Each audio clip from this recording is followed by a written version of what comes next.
Hello दोस्तों, free classes पर आप सभी का फिर से स्वागत है। आज हम एनसीईआरटी क्लास 9 के विज्ञान विषय के अध्याय 11 ध्वनि के बारे में पढ़ेंगे। तो पिछले कक्षाओं में हमने ध्वनि के बारे में पढ़ा था। तो हमने देखा था कि ध्वनि जो होते हैं एक प्रकार का कंपन है, जिसे अंग्रेजी में हम लोग वाइब्रेशन कहते हैं या विक्षोभ है। तो ध्वनि एक प्रकार का कंपन या विक्षोभ है। इसे अंग्रेजी में हम कह सकते हैं कि जो वाइब्रेशन या डिस्टर्बेंस है किसी पदार्थ में, वो क्या हो जाता है, ध्वनि हो जाता है।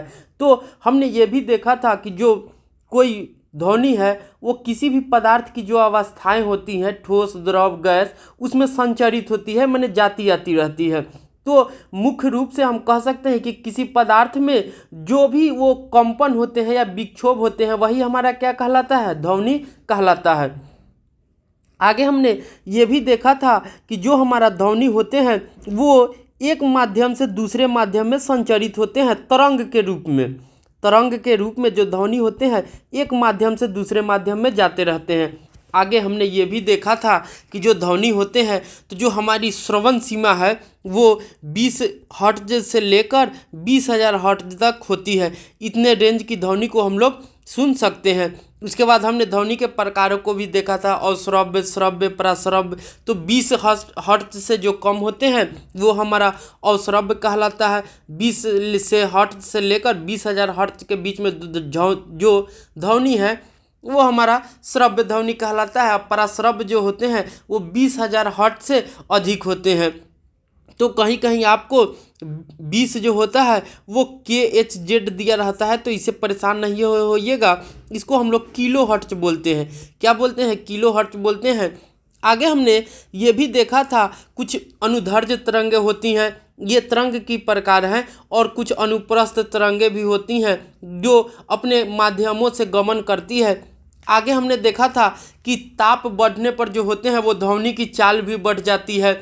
हमने देखा था कि जो वायु में अगर 0 डिग्री सेल्सियस है तो उसमें ध्वनि की जो चाल होती है वो 331 मीटर पर सेकेंड होती है, जबकि निर्वात में ध्वनि की जो चाल होती है या 22 डिग्री टेम्परेचर पर, ये है 0 डिग्री टेम्परेचर पर, और 22 डिग्री टेम्परेचर पर 344 मीटर पर सेकेंड होता है, जबकि निर्वात में ध्वनि की चाल जो होती है वो 346 मीटर पर सेकेंड होती है। तो हमने देखा था कि 0 डिग्री पर ध्वनि की चाल कम होती है, जबकि 22 डिग्री पर 344 होती है। तो हम इससे पता किए थे कि ताप बढ़ने पर जो होते हैं वो ध्वनि की चाल भी बढ़ जाती है। आगे हमने देखा था कि जो हमारे ध्वनि होते हैं उनमें क्या क्या चीज़ें होती हैं। तो हमने उनको देखा था कि आयाम होते हैं, आवृत्ति होती है, आवर्तकाल होते हैं, ध्वनि का वेग हम लोग कैसे निकालते हैं। तो इन सभी बिंदुओं पर हमने चर्चा किया था। तो इस अध्याय में भी ध्वनि के हम विस्तृत जो होंगे इन सभी बिंदुओं पर विस्तृत जानकारी लेंगे, और इनके जो न्यूमेरिकल मान होते हैं, न्यूमेरिकल क्वेश्चन होंगे, उन क्वेश्चनों को भी हम सॉल्व करने का सीखेंगे जो उदाहरण में दिए होंगे।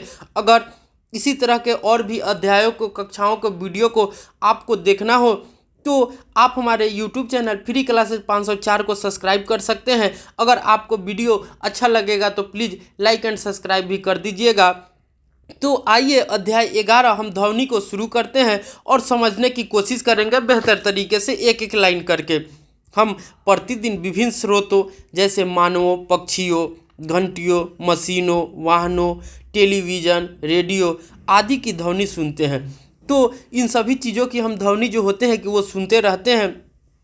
तो हम कह सकते हैं कि जो ध्वनि होती है वो ऊर्जा का एक रूप है जो हमारे कानों में श्रवण का संवेदन उत्पन्न करती है। तो श्रवण का यहाँ मतलब होता है सुनना। तो जब हमारे कानों में सुनने का जो संवेदन उत्पन्न होती है वही हमारा ध्वनि कहलाता है। और ध्वनि जो होता है कि एक तरह से हम कह सकते हैं कि ये ऊर्जा का रूप है, एनर्जी का रूप है।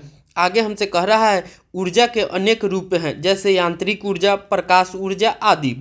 पिछले अध्यायों में आप यांत्रिक ऊर्जा का अध्ययन कर चुके हैं, आपको ऊर्जा संरक्षण के बारे में ज्ञात है।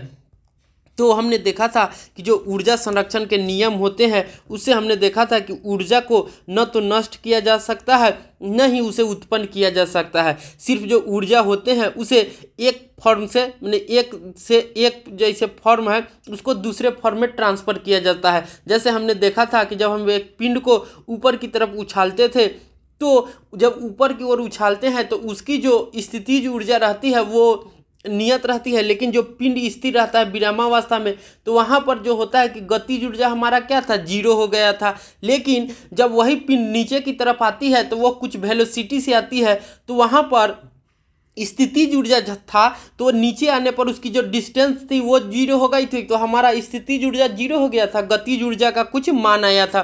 तो हमने देखा था वहाँ पर कि स्थितिज ऊर्जा गतिज ऊर्जा में बदल रही है, और जब पत्थर को उछालते हैं तो गतिज ऊर्जा जो थी कि स्थितिज ऊर्जा में बदल रही थी। तो हम इसे कह सकते हैं कि एक स्थिति से ऊर्जा का रूपांतरण हो रहा है या स्थानांतरण होता है। नहीं तो ऊर्जा को हम लोग उत्पन्न कर सकते हैं, नहीं हम नष्ट कर सकते हैं। यही हमारा ऊर्जा संरक्षण का नियम था, जिसे हम लोग अंग्रेजी में एनर्जी कंजर्वेशन रूल भी बोलते हैं। आगे हमसे कह रहा है कि आप ऊर्जा को न तो उत्पन्न कर सकते हैं और न ही उसका विनाश कर सकते हैं। तो हमने ऊर्जा संरक्षण के नियम में देखा था कि न ऊर्जा को तो न उत्पन्न किया जा सकता है, न ही उसे विनाश किया जा सकता है। आप इसे केवल एक रूप से दूसरे रूप में रूपांतरित कर सकते हैं। जब आप ताली बजाते हैं तो ध्वनि उत्पन्न होती है। क्या आप अपनी ऊर्जा का उपयोग बिना किए उत्पन्न कर सकते हैं? तो नहीं। ध्वनि उत्पन्न करने के लिए आपने ऊर्जा के किस रूप का उपयोग किया, इस अध्याय में सीखेंगे कि ध्वनि कैसे उत्पन्न होती है और किस माध्यम से यह संचरित होती है। संचरित माने गमन करती है, होकर हमारे कानों तक ग्रहण करती है। अब हम 11.1 में ध्वनि का उत्पादन के बारे में पढ़ेंगे। इसके लिए हम लोग एक क्रियाकलाप 11.1 को देखते हैं। एक स्वचित्र द्विभुज लीजिए। इसकी किसी भुजा को एक रबर के पैड पर मारकर इसे कंपित कराइए। इसे अपने कान के समीप लाइए। क्या आप कोई ध्वनि सुन पाते हैं? कंपनमान स्वरित्र द्विभुज की एक भुजा को अपनी उंगली से स्पर्श कीजिए और अपने अनुभवों को अपने मित्रों के साथ बांटिए। अब हम आगे का क्या कह रहा है कि अब एक टेबल टेनिस या एक छोटी प्लास्टिक की गेंद को एक धागे की सहायता से किसी आधार से लटकाइए। एक लंबी सुई धागा लीजिए। धागे के एक सिरे पर एक गांठ लगाइए और सुई की सहायता से धागे को गेंद में पिरोइए। पहले कंपन न करते हुए स्वचित द्विभुज की एक भुजा से गेंद को स्पर्श कीजिए। फिर कंपन करते हुए स्वचित द्विभुज की एक भुजा से गेंद को स्पर्श कीजिए। देखिए क्या होता है। अपने मित्रों के साथ विचार विमर्श कीजिए। दोनों अवस्थाओं में अंतर की व्याख्या करने का प्रयत्न कीजिए। जैसा कि हम देख सकते हैं, ये हमारा चित्र 11.1 में हमने एक आधार से इसको बॉल को जो था कि उसको लटकाया। अब हम धागे की सहारा से जब इसको दोलन कराते हैं तो ये इधर जाती है और यहाँ पुनः आकर इस पर क्या कर देगी, टक्कर मारती है। तो क्या होता है, यहाँ कंपन जो होता है वह स्वचित द्विभुज पर कंपन उत्पन्न होता है। ये हमारा टेबल टेनिस का बॉल है ये, और ये हमारा क्या है, धागा है। अब हम क्रियाकलाप 11.2 को देखते हैं। एक बीकर या गिलास को ऊपर तक पानी से भरिए। कंपन मान स्वचित द्विभुज की एक भुजा को चित्र 11.2 में दर्शाए अनुसार पानी की सतह से स्पर्श कराइए। अब चित्र 11.3 में दर्शाए अनुसार कंपनमान स्वचित्र द्विभुज की दो भुजाओं को पानी में डुबोइए। देखिए कि दोनों अवस्थाओं में क्या होता है। अपने साथियों के साथ विचार विमर्श कीजिए कि ऐसा क्यों होता है। अब हम देखते हैं तो ये हमारा चित्र 11.2 में कंपनमान स्वरित्र द्विभुज की एक भुजा पानी की सतह को स्पर्श करते हुए, तो इसकी एक भुजा पानी को स्पर्श कर रही है, तो ये क्या होता है कि कंपन उत्पन्न होता है दूसरे सिरे में भी। अब हम आगे देखते हैं। उपरोक्त क्रियाकलापों से आप क्या निष्कर्ष निकालते हैं? क्या आप किसी कंपनमान वस्तु के बिना ध्वनि उत्पन्न कर सकते हैं? तो नहीं। अब तक क्योंकि ध्वनि का परिभाषा ही होता है कि जब किसी प्रकार का विक्षोभ या कंपन होता है तभी हमको ध्वनि सुन पाते हैं, या इसी को हम लोग ध्वनि कहते हैं। अब तक वर्णित क्रियाकलापों में हमने स्वरित्र द्विभुज से आघात द्वारा ध्वनि उत्पन्न की। हम विभिन्न वस्तुओं में घर्षण द्वारा खुरच कर, रगड़ कर, वायु में फूंक मारकर, उनको हिलाकर ध्वनि उत्पन्न कर सकते हैं। इन क्रियाकलापों में हम क्या करते हैं, हम वस्तु को कंपनमान करते हैं और ध्वनि उत्पन्न करते हैं। कंपन का अर्थ होता है कि किसी वस्तु पर तेजी से बार बार इधर उधर गति करना। तो कंपन का जो मेनली अर्थ होता है, तो किसी वस्तु पर जो होता है उसको हम तेजी से बार बार इधर उधर गति कराएंगे, वही हमारा कंपन होता है। मनुष्य में वाक जो ध्वनि होती है वो उनके वाक तंतुओं के कंपित होने के कारण उत्पन्न होती है। तो जो मनुष्य में जो ध्वनि आती है उनके वाक तंतुओं के कंपित होने के कारण हम लोगों को कोई ध्वनि सुनाई देता है। जब कोई पक्षी अपने पंख को फरफराता है तो क्या आप कोई ध्वनि सुन पाते हैं? तो हाँ, हम सुन पाते हैं। क्या आप जानते हैं कि मक्खी भिनभिनाने की ध्वनि कैसे उत्पन्न करती है? तो वो भी अपने पंखों को ही तेज गति से मूव करती है, फरफराती है, इसलिए भिनभिन की आवाज़ आती है। एक खींचे हुए रबर के छल्ले को बीच से खींचकर छोड़ने पर यह कंपन करता है और ध्वनि उत्पन्न करता है। तो हम देखते हैं कि एक खींचे हुए रबर के छल्ले को बीच में से खींचकर छोड़ने पर यह कंपन करता है और ध्वनि उत्पन्न करता है। यदि आपने कभी ऐसा नहीं किया है तो इसे कीजिए और तनी हुई रबर के छल्लों के कंपनों को देखिए। अब हम आगे क्रियाकलाप 11.3 को देखते हैं। विभिन्न वाद्य यंत्र क्या होते हैं? तो जो हम म्यूजिक के रूप में, संगीत के रूप में जिन यंत्रों का प्रयोग करते हैं वो उसे हम वाद्य यंत्र कहते हैं। तो वाद्य यंत्र की सूची बनाइए, अपने मित्रों के साथ विचार विमर्श कीजिए कि ध्वनि उत्पन्न करने के लिए इन वाद्य यंत्रों का कौन कौन सा भाग कंपन करता है। तो हम लोग देखेंगे कौन कौन सा भाग कंपन करता है। तो जो हम देखते हैं कि जो हारमोनियम होता है उनमें तार कंपन करते हैं, बांसुरी में जो होते हैं छोटे छोटे छिद्र होते हैं, वहीं से उनकी कंपन की ध्वनि आती है। जो हमारे गिटार होते हैं उनमें एक रेसे बने होते हैं, 2-3 धागे लपेटे रहते हैं, वही सी पर कंपन करने से हमें उसकी ध्वनि सुनाई देती है। अब हम 11.2 में ध्वनि का संचरण, माने ध्वनि कैसे गमन करती है, किस माध्यम से गमन करेगी, उसके बारे में हम लोग अब देखते हैं। हम जानते हैं कि ध्वनि कंपन करती हुई वस्तुओं द्वारा उत्पन्न होती है। तो हम जानते हैं कि ध्वनि जो होती है वो कंपन करती हुई वस्तुओं द्वारा उत्पन्न होती है। द्रव्य, इसका मतलब होता है पदार्थ, द्रव्य या पदार्थ जिससे होकर ध्वनि संचरित होती है, माने गुजरती है, माध्यम कहलाता है। तो अगर कोई आपसे माध्यम का डिफिनीशन पूछे कि माध्यम किसे कहते हैं, तो हम कहेंगे कि जब किसी पदार्थ से या द्रव्य से जिससे होकर ध्वनि संचरित होती है, ध्वनि गमन करती है, वही हमारा माध्यम कहलाता है। तो जब जिस माध्यम से होकर ध्वनि, जिस रास्ते से होकर ध्वनि गुजरती है, गमन करती है, संचरित करती है, वो हमारा क्या कहलाता है? माध्यम कहलाता है। यह ठोस, द्रव या गैस भी हो सकता है। तो माध्यम जो होते हैं वो ठोस भी हो सकते हैं, द्रव भी हो सकते हैं और गैस भी हो सकते हैं। स्रोतों से उत्पन्न होने वाले होकर ध्वनि सुनने वाले तक किसी माध्यम से होकर पहुंचती है। तो जो स्रोत होते हैं उनसे उत्पन्न होने वाली जो ध्वनि होती है सुनने वाले तक किसी माध्यम से ही होकर गुजरती है। जैसे हमसे कोई बात कर रहा है आदमी, तो वो जब बोलता है तो हम दोनों के बीच में जो माध्यम है वो क्या है? वायु है। तो वायु क्या है? गैस है। तो यहाँ पे क्या है कि गैस हमारा माध्यम का काम करता है। जब कोई व्यक्ति वस्तु कंपन करती है तो यह अपने चारों ओर विद्यमान माध्यम के कणों को कंपनमान कर देती है। तो कोई भी वस्तु जो रहती है अगर वो कंपन करती है तो अपने चारों ओर जो उसके आसपास में जो माध्यम होते हैं उनके कणों को भी वो कंपनमान कर देती है। ये कण कंपनमान वस्तु से हमारे कानों तक स्वयं गति कर नहीं पहुंचती।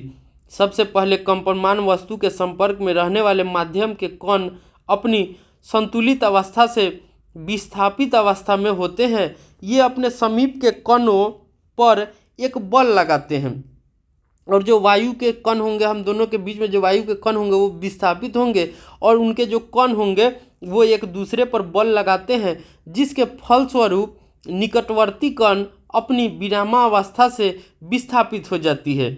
निकटवर्ती कण को विस्थापित करने के पश्चात प्रारंभिक जो कण होंगे अपनी मूल अवस्थाओं में वापस लौट आते हैं। माध्यम में यह प्रक्रिया तब तक चलती रहती है जब तक कि ध्वनि आपके कानों तक नहीं पहुंचती है। तो ये जो प्रक्रिया होती है वो तब तक चलती रहती है जब तक उस आदमी द्वारा बोला हुआ आवाज़ हमारी कानों तक नहीं पहुंचती है। माध्यम में ध्वनि द्वारा उत्पन्न विक्षोभ माध्यम के कण नहीं, माध्यम से होता हुआ संचरित होता है। तो जो माध्यम होते हैं उनमें जो ध्वनि द्वारा उत्पन्न विक्षोभ होता है या कंपन होता है वो माध्यम से होता हुआ संचरित होता है, गमन करता है। तरंग एक विक्षोभ है।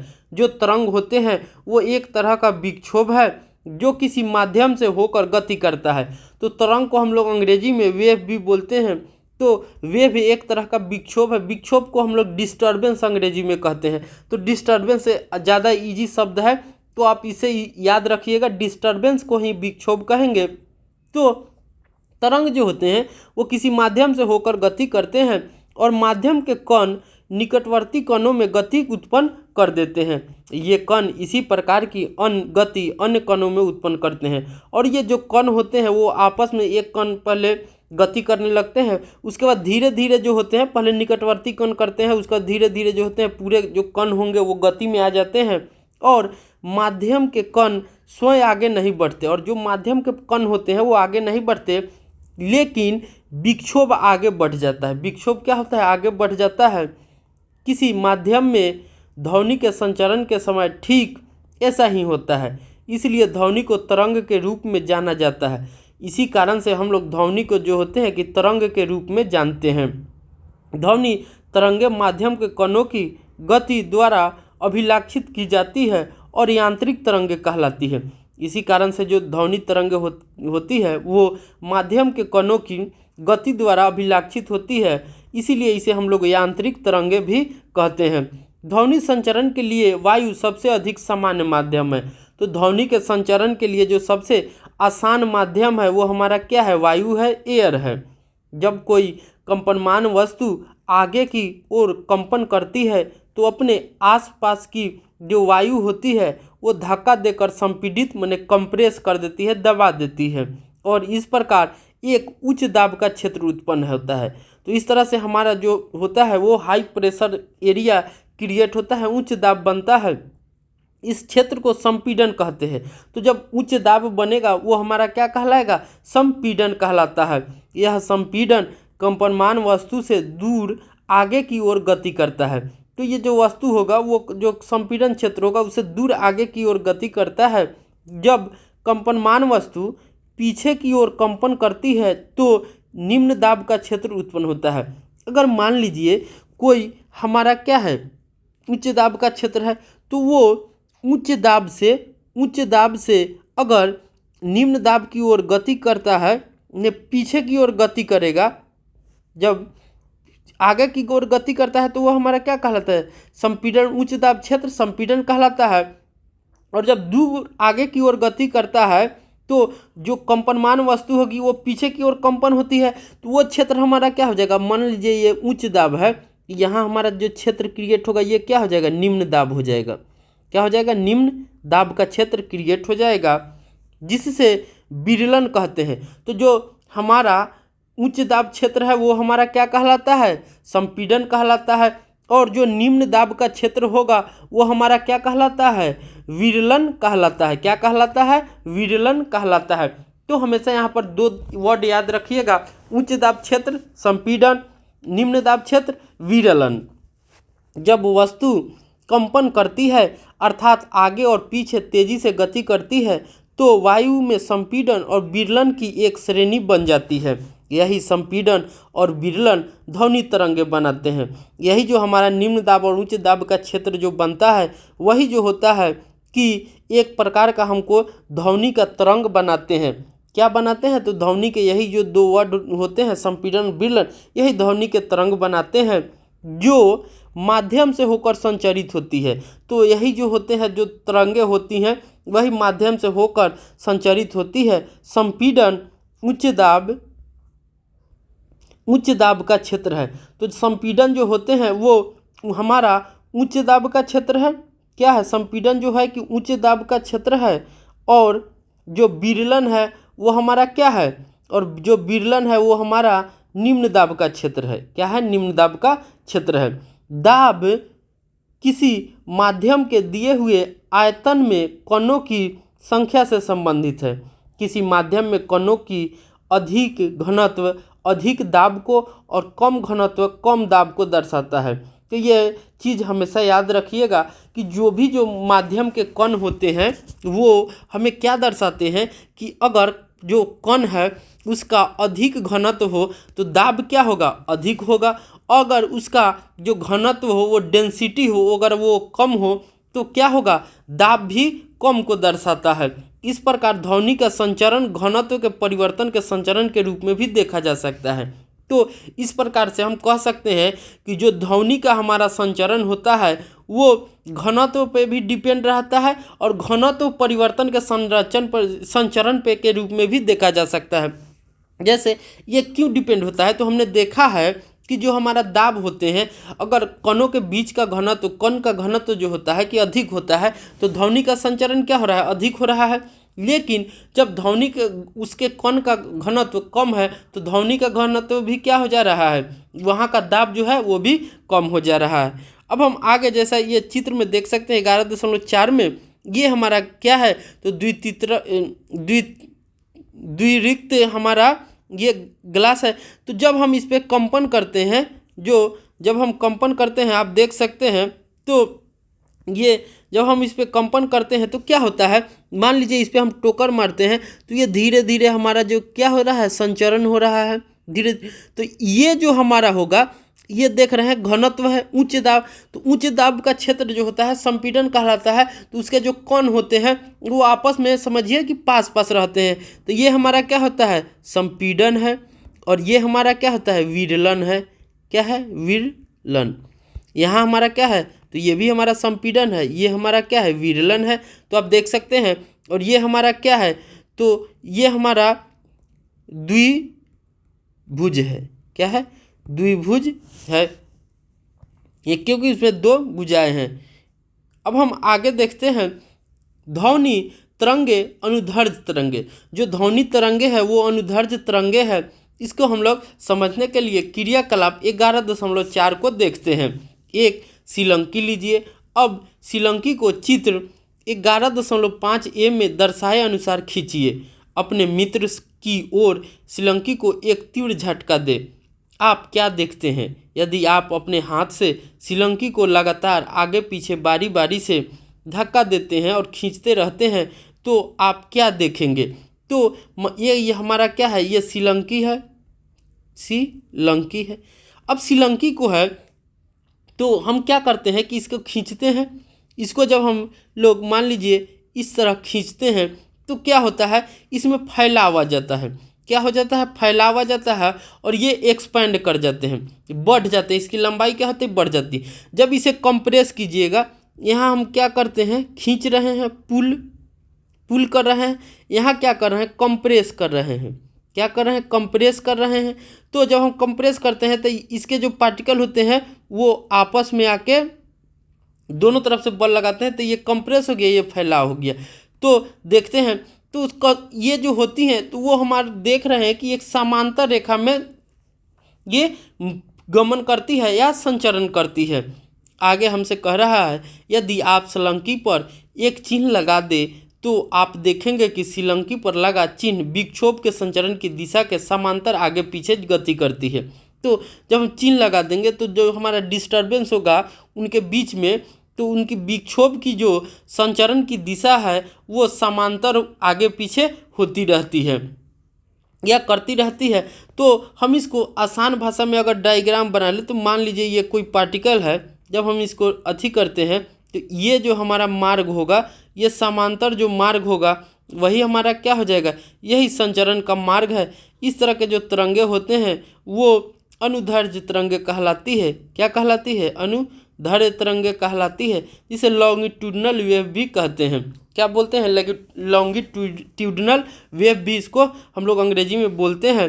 अब हमसे कह रहा है कि उन क्षेत्रों को जहाँ श्रीलंकी की कुंडलियाँ आसपास आ जाती है संपीड़न सी, और उन क्षेत्रों को जहाँ कुंडली या दूर दूर जाती है विरलन कहते हैं। तो अब हम विरलन और संपीड़न को क्या क्या डिफाइन कर सकते हैं, तो देखिए आप यहाँ पर देखिए इसके जो पार्टिकल्स है वो पास पास आ जा रहे हैं तो यहाँ पे क्या हो जाएगा, संपीड़न हो जाएगा। क्या हो जाएगा, संपीड़न हो जाएगा।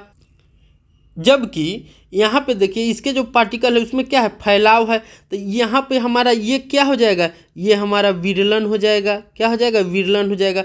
इस तरह से यहाँ पे क्या है, संपीड़न है, यहाँ विरलन है, यहाँ संपीड़न है, यहाँ विरलन है, यहाँ संपीड़न है, यहाँ विरलन है, यहाँ क्या है, संपीड़न है। तो हमसे कह रहा है कि विरलन हो जाता है। अब हमसे आगे कह रहा है आप जानते हैं कि किसी माध्यम में ध्वनि संपीड़नों तथा विरलनों के रूप में संचरित होती है। तो किसी भी माध्यम में जो ध्वनि होते हैं वो संपीड़न तथा विरलन के रूप में संचरित होते हैं, गमन करते हैं। अब आप किसी श्रीलंकी में विक्षोभ के संचरण तथा किसी माध्यम में विक्षोभ की तुलना कर सकते हैं। ये तरंगे अनुदैर्ध्य तरंगे कहलाती हैं। इस प्रकार की तरंगे क्या कहलाती हैं, जो क्षैतिज दिशा में गमन करती है वो तरंगे, या समांतर माने उस पार्टिकल के कण के समांतर जो तरंगे गति करती है वो हमारी अनुदैर्ध्य तरंगे कहलाती है। इन तरंगों के माध्यम में कणों का विस्थापन विक्षोभ के संचरण की दिशा के समांतर होता है। तो हमारा जो लॉन्गिट्यूडिनल वेव होते हैं वे उनकी जो दिशा होगी वो समांतर होती है किसके, विक्षोभ के संचरण की दिशा के, विक्षोभ की संचरण के दिशा के समांतर होती है। कण जो होते हैं वो एक स्थान से दूसरे स्थान तक गति नहीं करते हैं, लेकिन अपनी विरामावस्था से आगे पीछे दोलन करते हैं। कण जो होते हैं वो गति नहीं करते हैं, लेकिन जो उनकी अपनी विरामावस्था में होती है उसी में ही वो आगे पीछे करते रहते हैं। ठीक इसी प्रकार ध्वनि तरंगे संचरित होती है। ये तो ध्वनि तरंगे अनुदैर्ध्य तरंगे है। इस प्रकार की जो ध्वनि तरंगे होती हैं वो अनुदैर्ध्य तरंगे होती हैं। यदि आप श्रीलंकी के अपने हाथ से पकड़े सिरे को आगे पीछे धक्का न देकर दाएं बाएं हिलाए तब भी आपको श्रीलंकी में तरंग उत्पन्न होती दिखाई देगी। इस तरंग में कण तरंग संचरण की दिशा में कंपन नहीं करते हैं, लेकिन तरंग के चलने की दिशा के लंबवत अपनी विरामावस्था के ऊपर नीचे कंपन करते हैं।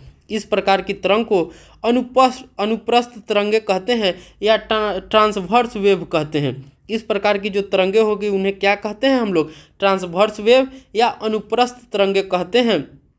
तो इस अनुप्रस्थ तरंगे कैसी होती है, तो हम कहेंगे कि जब कोई मान लीजिए तरंग के कण तरंग संचरण की दिशा में कंपन नहीं करते, लेकिन तरंग के चलने की दिशा में लंबवत अपनी विरामावस्था के ऊपर नीचे कंपन करते हैं, तो इस प्रकार की जो तरंगे होती हैं वो अनुप्रस्थ कहलाती है। जैसे हम एक चित्र द्वारा समझ सकते हैं कि जैसे मान लीजिए ये हमारा कोई वस्तु है, अब इसमें कंपन होता है, गति होता है। तो मान लीजिए कोई पार्टिकल इस तरह से मूव कर रहा है, इस तरह से मूव कर रहा है, तो यहाँ पर देख सकते हैं इस तरह के मूव को यहाँ हमारा क्या है, लंबवत मूव कर रहा है। क्या कर रहा है, लंबवत मूव कर रहा है। तो जो इस तरह के तरंगे होती हैं उन्हें हम अनुप्रस्थ बोलते हैं। क्या बोलते हैं, अनुप्रस्थ तरंग कहते हैं, जिसे हम लोग अंग्रेजी में इसे क्या कहेंगे, ट्रांसवर्स वेव कहते हैं। तो यहाँ क्या होती है कि जो तरंगे होते हैं अगर इनमें कंपन होगा तो ये लंबवत माने गति करती है या गमन करती रहती है। तो इस तरह की जो तरंगे होती हैं उन्हें हम अनुप्रस्थ तरंगे कहते हैं। और जो समांतर होती है जैसे यहाँ, तो ये क्या हमारा होती है, ये अनुदैर्ध्य होती है या लॉन्गिट्यूडिनल होती है। आगे हमसे कह रहा है कि जो हमारा अनुप्रस्थ तरंग है वह तरंग है जिसमें माध्यम के कण, जो अनुप्रस्थ तरंग होते हैं वह तरंग है जिसमें माध्यम के कण अपनी माध्य स्थितियों पर तरंग के संचरण की दिशा के लंबवत गति करते हैं। किसी तालाब में पत्थर का टुकड़ा फेंकने पर जल की सतह पर दिखाई देने वाला तरंग अनुप्रस्थ तरंग का एक उदाहरण है। तो जब आप तालाब में या कोई झील में जो पानी में ठहराव हो, अगर उसमें पत्थर मारिएगा तो क्या होता है कि उसके सतह जो होती है वो इस प्रकार गमन करने लगती है, उसकी सतह जो होती है कि इस प्रकार गमन करती है। यही जो हमारा होता है कि वो अनुप्रस्थ तरंगे का उदाहरण है। तो हम कह सकते हैं कि जब हम तालाब में पत्थर फेंकेंगे वो किस चीज़ का उदाहरण है, तो अनुप्रस्थ तरंगे के उदाहरण है। प्रकाश भी अनुप्रस्थ तरंग है। तो प्रकाश जो होते हैं वो भी हमारा क्या है, अनुप्रस्थ तरंगे हैं। किंतु प्रकाश में दोलन माध्यम के कण उनके दाब या घनत्व के नहीं होते हैं, लेकिन जो उनमें दोलन के उनके माध्यम में कण, तो प्रकाश में किसके कण होते हैं, फोटोन होते हैं। प्रकाश में जो कण होते हैं उन्हें हम क्या कहते हैं, फोटोन कहते हैं। तो जो फोटोन होते हैं वो या उनके दाब या घनत्व के नहीं होते हैं। प्रकाश तरंगे यांत्रिक तरंगे नहीं हैं। तो जो प्रकाश तरंगे होती हैं वो हमारा यांत्रिक तरंगे नहीं होती हैं। आप अनुप्रस्थ तरंग के बारे में अधिक जानकारी उच्च कक्षाओं में करेंगे। तो जब हम आगे हायर लेवल में स्टडी में जाएंगे तो वहाँ पे हम और भी जो होगा तो अनुप्रस्थ तरंगे के बारे में विस्तृत जानकारी हासिल करेंगे। अब हम आगे ध्वनि तरंग के अभिलक्षण, तो ध्वनि तरंग होते हैं उनके क्या क्या अभिलक्षण होते हैं, तो हम उन चीज़ों के बारे में भी देखते हैं। तो हमसे क्या कह रहा है कि किसी ध्वनि तरंग के निम्नलिखित अभिलक्षण होते हैं। तो ध्वनि तरंग जो होते हैं उनके निम्नलिखित अभिलक्षण है, क्या है हमारा पहला, तो पहला हमारा है आवृत्ति, दूसरा हमारा है आयाम, तीसरा हमारा है वेग। तो इस तरह से हम देखते हैं कि जो अभिलाक्षणिक गुण होते हैं वो 3 है हमारा, क्या क्या है, आवृत्ति, आयाम, वेग। आवृत्ति को हम लोग अंग्रेजी में फ्रीक्वेंसी बोलते हैं, क्या बोलते हैं, फ्रीक्वेंसी बोलते हैं। आयाम को हम लोग एम्पलीट्यूड बोलते हैं, एम्पलीट्यूड बोलते हैं। वेग को हम लोग वेलोसिटी बोलते हैं, वेग को हम लोग क्या बोलते हैं, वेलोसिटी बोलते हैं। तो इन सभी बिंदुओं पर हम लोग चर्चा करेंगे और बेहतर तरीके से इसे सीखने का हम लोग कोशिश करेंगे। अब देखिए हमसे क्या कह रहा है कि ध्वनि तरंग को ग्राफीय रूप में चित्र 11.6 सी में दिखाया गया है, जो प्रदर्शित करता है कि जब ध्वनि तरंग किसी माध्यम में गति करती है तो घनत्व तथा दाब कैसे परिवर्तन होते हैं। किसी निश्चित समय पर माध्यम का घनत्व तथा दाब दोनों ही उनके औसत मान से ऊपर और नीचे दूरी के साथ परिवर्तित होते हैं। तो कोई भी जो माध्यम होते हैं वो हम देखते हैं कि किसी निश्चित समय में माध्यम के जो कण होंगे, दाब होंगे, वो उनके औसत जो मान होते हैं उनसे ऊपर नीचे दूरी के साथ परिवर्तित होते रहते हैं, माने डिस्टेंस पे डिपेंड करते हैं। चित्र 11.6 ए तथा चित्र 11.6 बी में प्रदर्शित करते हैं। जब ध्वनि तरंग माध्यम में संचरित होती है तो घनत्व तथा दाब में क्या क्या उतार चढ़ाव होते हैं। संपीड़न वह क्षेत्र है, तो संपीड़न क्या होता है, तो संपीड़न वह क्षेत्र है जहाँ कण पास पास आ जाते हैं, उन्हें वक्र के ऊपरी भाग में दिखाया गया है। तो मान लीजिए कोई कण है अगर दूर दूर है, मान लीजिए इतना दूर दूर है कोई कण, अगर यही कण जो होता है कि अगर पास पास हमारा हो जाता है तो यही हमारा क्या कहलाता है, संपीड़न कहलाता है, संपीड़न कहलाता है। और जब दूर दूर रहता है तो वो हमारा क्या कहलाता है, विरलन कहलाता है। तो ये संपीड़न है। शिखर अधिकतम संपीड़न के क्षेत्र को प्रदर्शित करता है। जो शिखर होते हैं वो अधिकतम संपीड़न क्षेत्र को प्रदर्शित करता है। इस प्रकार संपीड़न वह क्षेत्र है जहाँ घनत्व तथा दाब दोनों ही अधिक होते हैं। तो हम कह सकते हैं कि संपीड़न जो होते हैं वह क्षेत्र है जहाँ घनत्व और दाब जो होते हैं अधिक होते हैं। विरलन निम्न दाब के क्षेत्र है जहाँ कण दूर दूर होते हैं और उन्हें घाटी में प्रदर्शित करते हैं। इन्हें वक्र के निम्न भाग से दिखाया गया है, जैसा कि चित्र 11.6 सी में। शिखर जो होते हैं को तरंग का भृंग एवं घाटी को गर्त कहा जाता है। तो शिखर को तरंग का भृंग या घाटी को गर्त कहा जाता है। दो क्रमागत संपीड़नों अथवा दो क्रमागत विरलनों के बीच की दूरी तरंग दैर्घ्य कहलाती है, वेवलेंथ कहलाती है। तो जो दो क्रमागत जो हमारा संपीड़न है या दो क्रमागत विरलन है उनके बीच की जो दूरी होती है वो हमारा क्या कहलाती है, तरंग दैर्घ्य कहलाती है या वेवलेंथ कहलाती है, अंग्रेजी में वेवलेंथ कहते हैं। तरंग दैर्घ्य को साधारण लेम्डा ग्रीक अक्षर द्वारा से निरूपित किया जाता है। तो जो हमारा लेम्डा होते हैं तरंग दैर्घ्य को हम लोग लेम्डा से निरूपित करते हैं। किससे निरूपित करते हैं, लेम्डा से निरूपित कर। इसका एसआई मात्रक मीटर होता है। तो तरंग दैर्घ्य का मात्रक क्या होता है, मीटर होता है। हाइनरिच रुडोल्फ हर्ट्ज का जन्म 22 फरवरी 1857 को हैम्बर्ग जर्मनी में हुआ और उनकी शिक्षा बर्लिन विश्वविद्यालय में हुई। उन्होंने जेसी मैक्सवेल के विद्युत चुंबकीय सिद्धांत की प्रयोगों द्वारा पुष्टि की। उन्होंने रेडियो, टेलीफोन, टेलीग्राफ तथा टेलीविज़न के भी भविष्य में विकास की नींव रखी। उन्होंने प्रकाश विद्युत प्रभाव की भी खोज की, जिसके बाद एल्बर्ट आइंस्टीन ने व्याख्या की। आवृत्ति के एसआई मात्रक का नाम उनके सम्मान में रखा गया है। तो जो हमारा आवृत्ति का एसआई मात्रक है हर्ट्ज, उन्हीं के सम्मान में जो है कि रखा गया है। आवृत्ति से हमें ज्ञात होता है कि कोई घटना कितनी जल्दी जल्दी घटित होती है। तो आवृत्ति से हम जान सकते हैं कि कोई घटना कितनी जल्दी जल्दी हो रही है, वो हमें आवृत्ति से पता चलता है।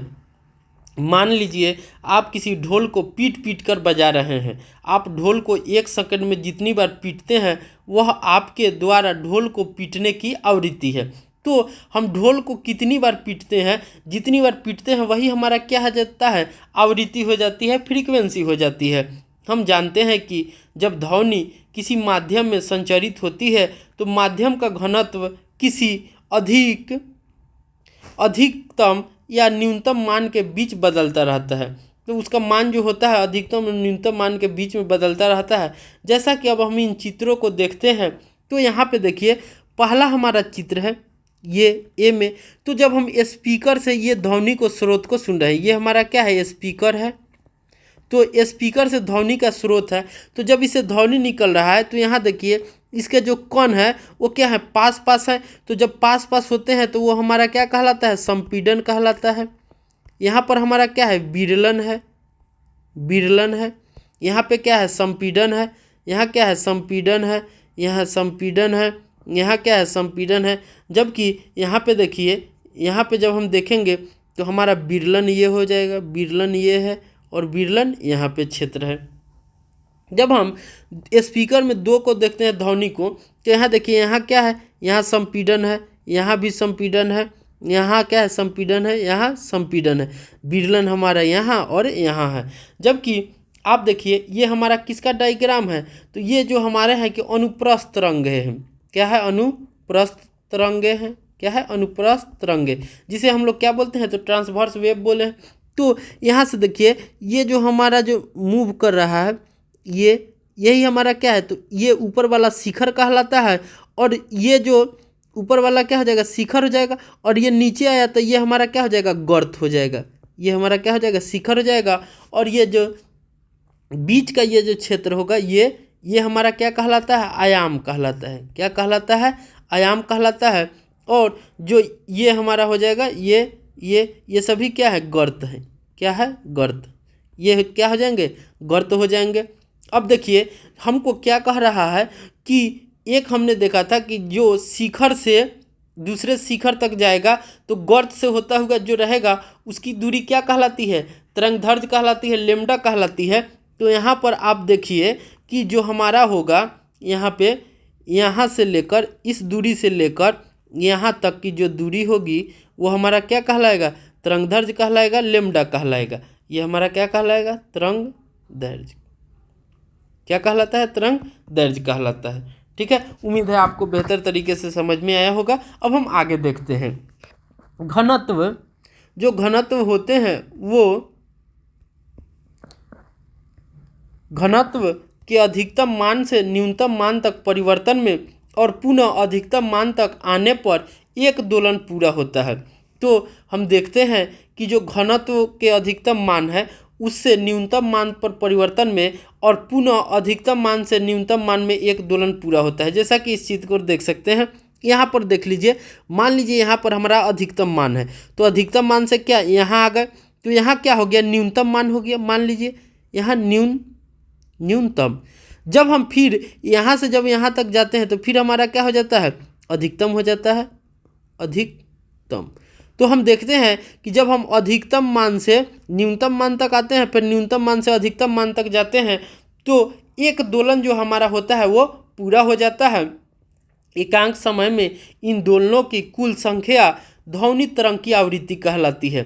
तो एकांक समय में जो इन दोलनों की संख्या होगी वो ध्वनि तरंग की क्या कहलाएगी, आवृत्ति कहलाएगी।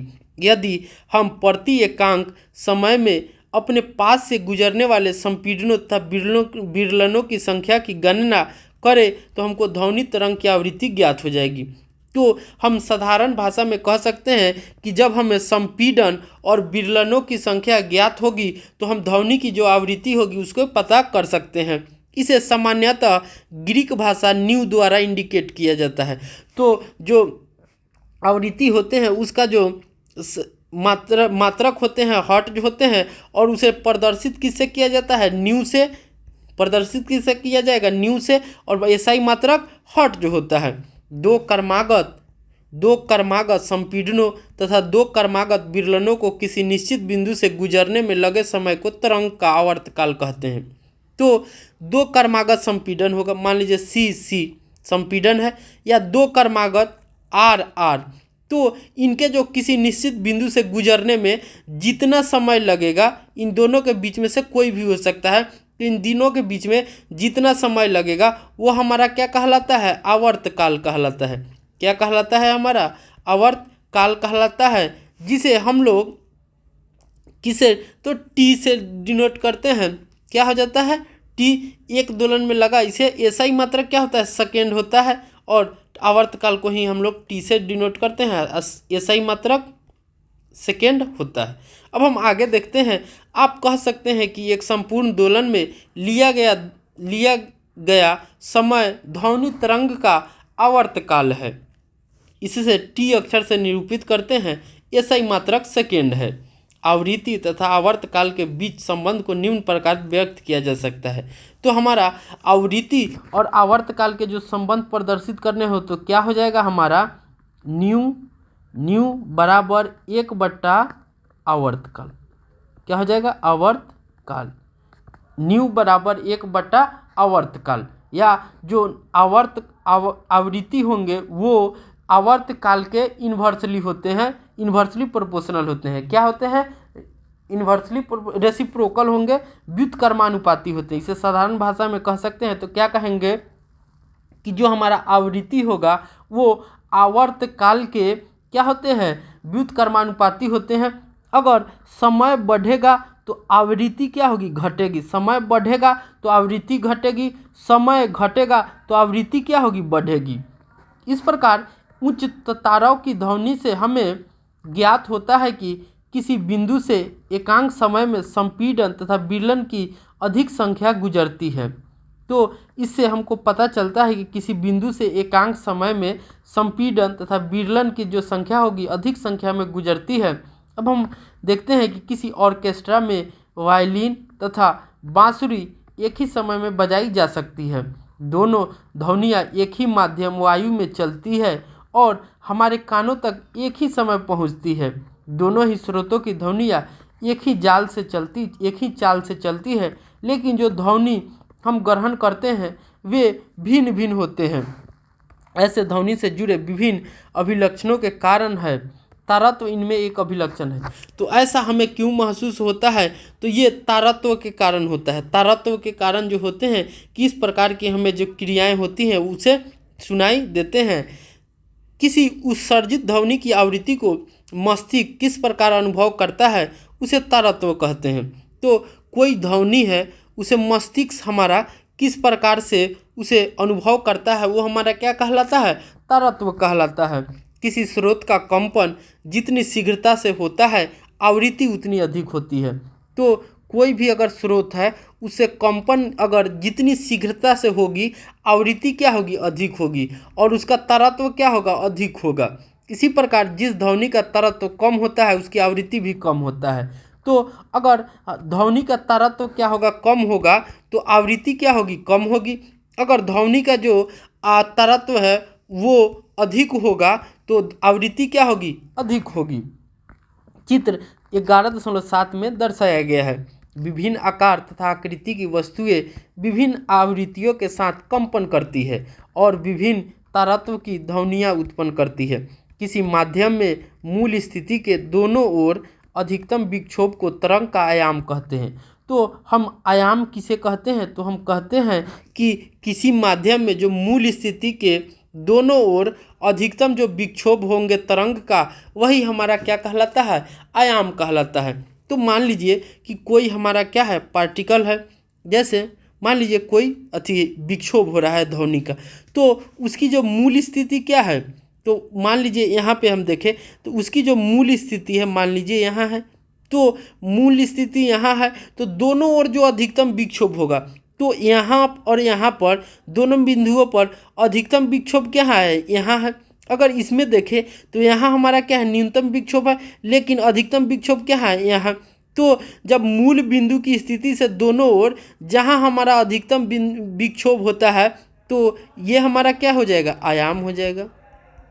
क्योंकि मूल बिंदु क्या है, ये हमारा रेखा है, तो आयाम क्या हो जाएगा हमारा, ये हो जाएगा। अब हम इसे आगे कह रहा है, इसे साधारणतः अक्षर ए से निरूपित किया जाता है,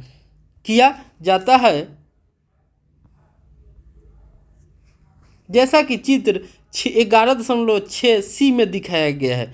अब देखिए 11.6 सी में हमको दिखाया गया है, तो हम देख सकते हैं यहाँ पे नीचे देखिए ये हमारा दिखाया गया है, और जो हमारा ये है, तो ये हमारा क्या है, ये हमारा गर्त है, ये भिरिंग है, और हमारा ये जो है कि आयाम है, ये हमारा क्या है, तरंग दैर्घ्य है, और ये जो हमारा है वो आयाम है। यहाँ से जो यहाँ होगा ये हमारा क्या हो जाएगा, आयाम हो जाएगा, क्या हो जाएगा, आयाम होगा। अगर इसमें देखेंगे तो हमारा आयाम क्या हो जाएगा, ये और ये हो जाएगा। यहाँ पर हम देखेंगे तो आयाम क्या हो जाएगा, ये और ये बिंदु के बीच में, तो हमारा ये आयाम हो जाएगा, यहाँ ये आयाम हो जाएगा। ठीक है, अब हम आगे देखते हैं। ध्वनि के लिए इसका मात्रक दाब या घनत्व का मात्रक होगा। तो जब हम ध्वनि के सेंस में इसका मात्रक लेंगे तो हमारा इसका मात्रक जो होगा दाब या घनत्व का मात्रक होगा। ध्वनि की प्रबलता अथवा मृदुता मूलतः इसके आयाम से ज्ञात की जा सकती है। तो जो ध्वनि होते हैं उनकी प्रबलता कितनी है या मृदुता कितनी है, उसके आयाम पे ही डिपेंड करता है, और उसके आयाम से ही हमें पता चलता है। यदि हम किसी मेज पर धीरे से चोट मारे तो हमें एक मृदु ध्वनि सुनाई देगी।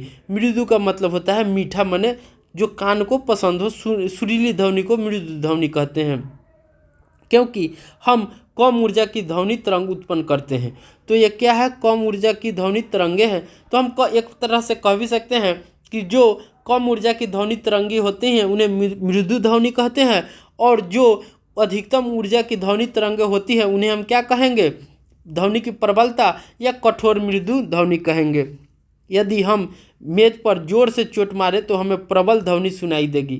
क्या आप इसका कारण बता सकते हैं? उत्पादक स्रोतों से निकलने के पश्चात ध्वनि तरंग फैल जाती है। स्रोत से दूर जाने पर इसका आयाम तथा प्रबलता दोनों ही कम होते हैं।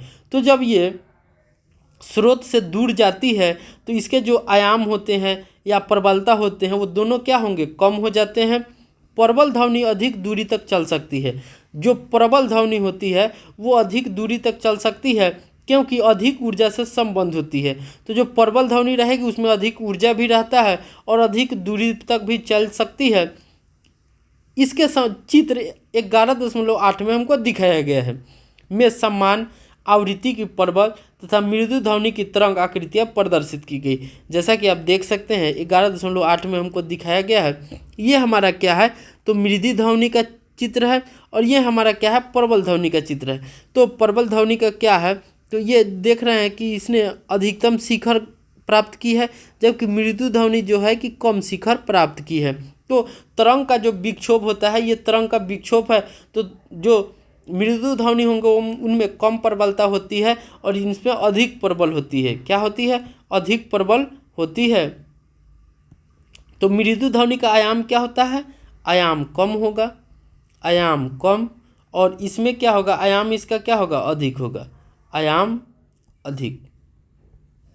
तो हमने देखा था कि आयाम किसे कहते हैं, ये मूल बिंदु से जो ये हमारा क्या है, ये हमारा आयाम हो जाएगा। तो यहाँ देख रहे हैं ज़्यादा है, जबकि यहाँ देखिए तो हमारा छोटा सा है।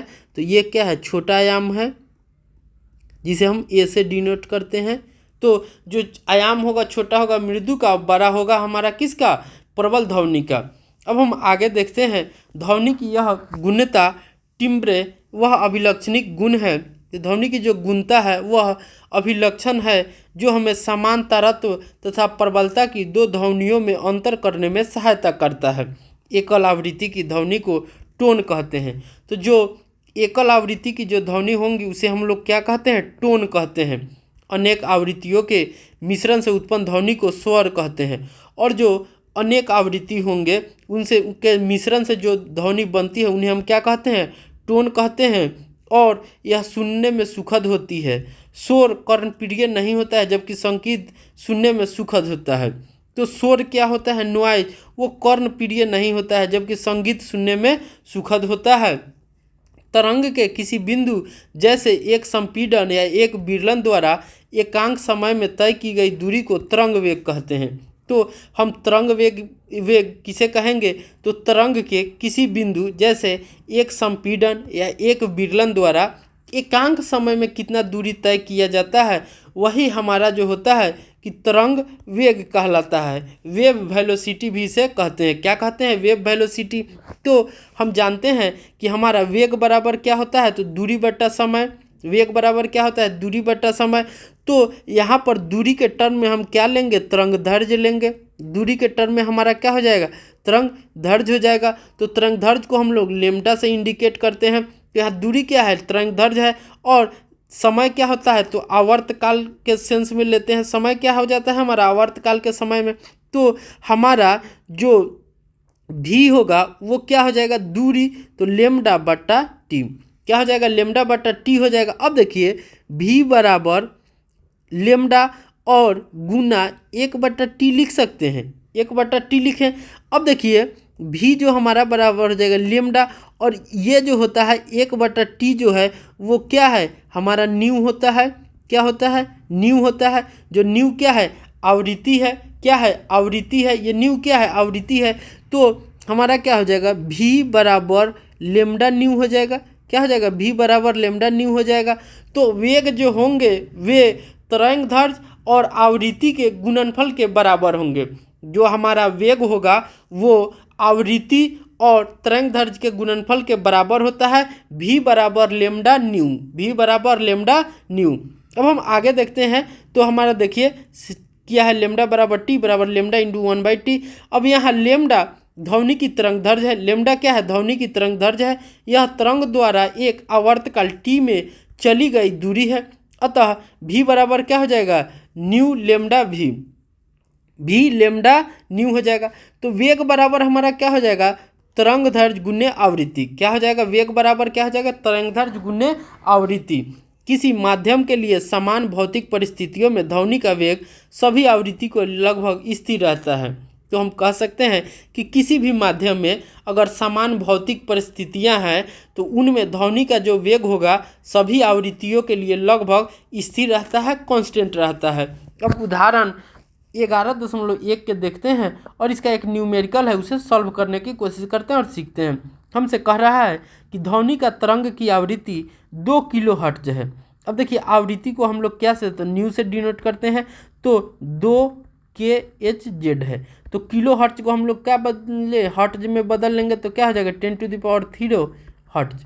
ये हो गया। अब उसकी तरंग दैर्घ्य क्या है, सेंटीमीटर में है। क्या है, सेंटीमीटर में है। तो हम लेम्डा से इंडिकेट करते हैं। तो लेम्डा क्या है, 35 सेंटीमीटर है। तो इसे जब हम मीटर में बदलेंगे तो क्या हो जाएगा, 0.35 मीटर।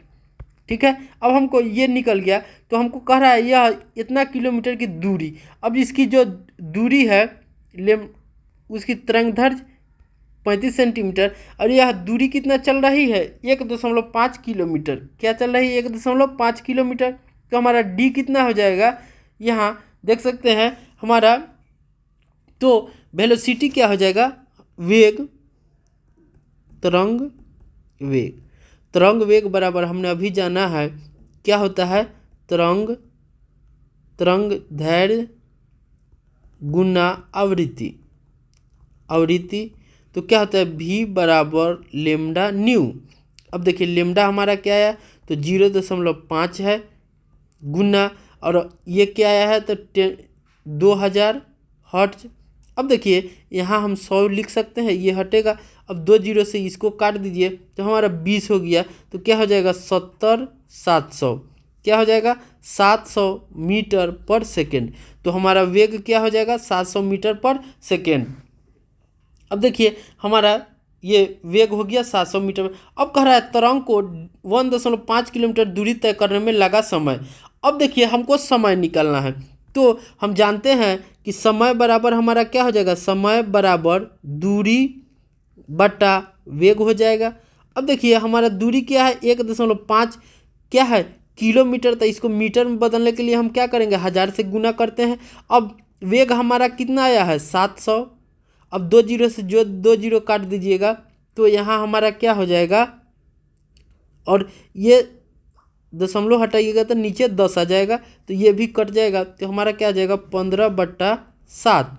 अब देखिए तो क्या हो जाएगा, 7 दूना 14, 1 7 दूना 14, 1 10 3 33 7 चौका 28, इतना आ जाएगा। तो 2 सेकेंड 2.1 हमारा क्या हो जाएगा, सेकेंड हो जाएगा। उम्मीद है आपको बेहतर तरीके से समझ में होगा। अब हम आगे देखते हैं।